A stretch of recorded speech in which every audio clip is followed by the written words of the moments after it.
Ito yung Bayo Inside. Ito yung ating ititira.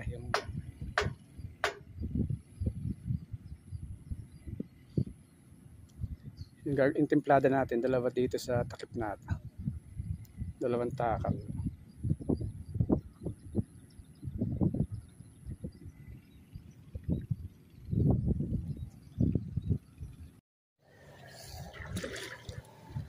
Ang ginagamit natin dito yung ini-spray natin ito yung Bayo Inside. Ang kailangan kasi may tubig siya. Ang pag-i-spray kailangan sa kanya mga 45 days na nakababad sa tubig. Pero dito hindi man kasi mangyayari nga dito aabutin to ng 4 na araw na nakababad kasi mawawala din yung tubig dito. Hindi katulad kasi sa Nueva Ecija yun. Parang madali siyang tumakas kahit wala siyang butas. Madaling manipsip. Kaya siguro ang mamamalagi lang itong tubig na ito mga 2 to 3 days lang ganyan. Pinakamatagal na yun 3 days na may tubig ito.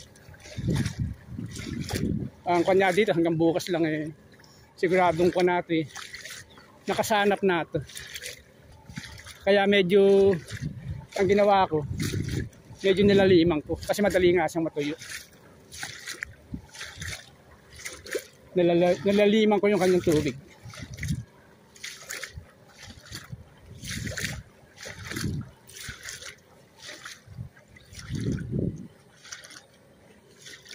Kaya saktong-sakto yan, bukas sanap na yan.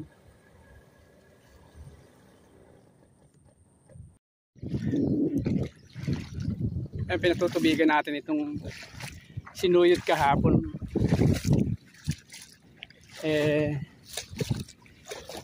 Tuyo siya ngayon para medyo mababad. Tsaka inayos din natin yung mga hilapil na inaapawan. Tsaka itong mga hilapil na yan sila ba yung gumawa. Dinadagdagan na lang natin para medyo tumaas yan. Pagka siguro maglalagdag pa tayo ng isa dito sa gawing kanan na yan sa may pinakaibaba na yan. O pwede na sa huli yun.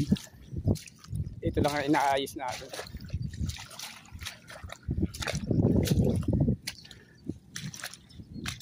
Malakas na may tubig.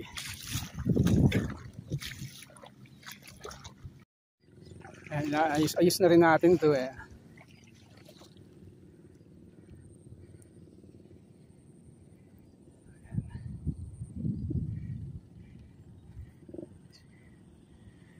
Pinatungan natin din uli ito. Bali 3 yung pinatungan natin.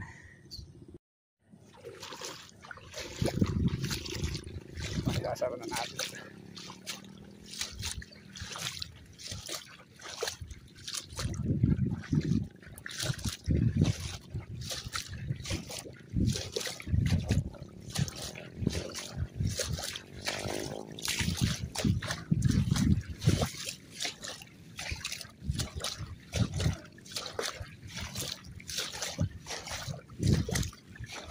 Isasara na natin yung mga lumalabas na yan.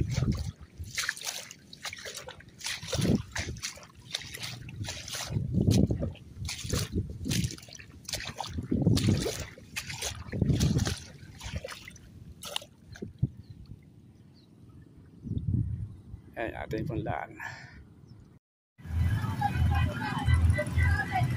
Ayan, may mga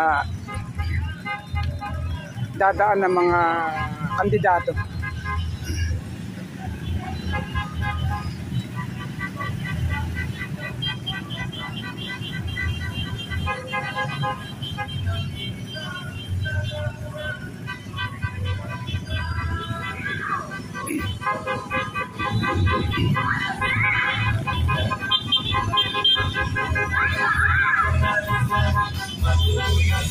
Ramon Bautista rin parang anak ko ni Ramon Revilla rin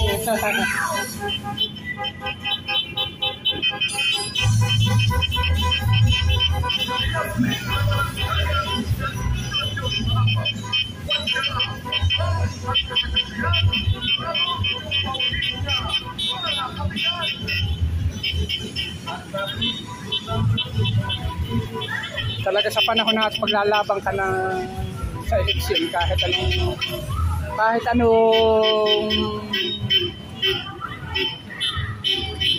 posisyon, talagang kailangan mo ng pera.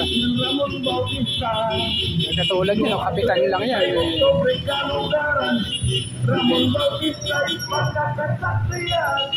Gano'n yung parada na yan. Sigurado ito mga tricycle natin, yun yung mga nirentahan lang yan.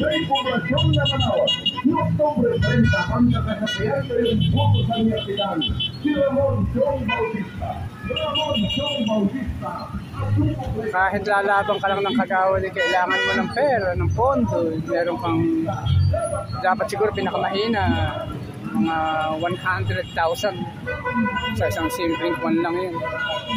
Baka 100 to 500,000. Kasi ang labanan sa pera talaga. Dito nga sa nakita ko lang dito matindihan din.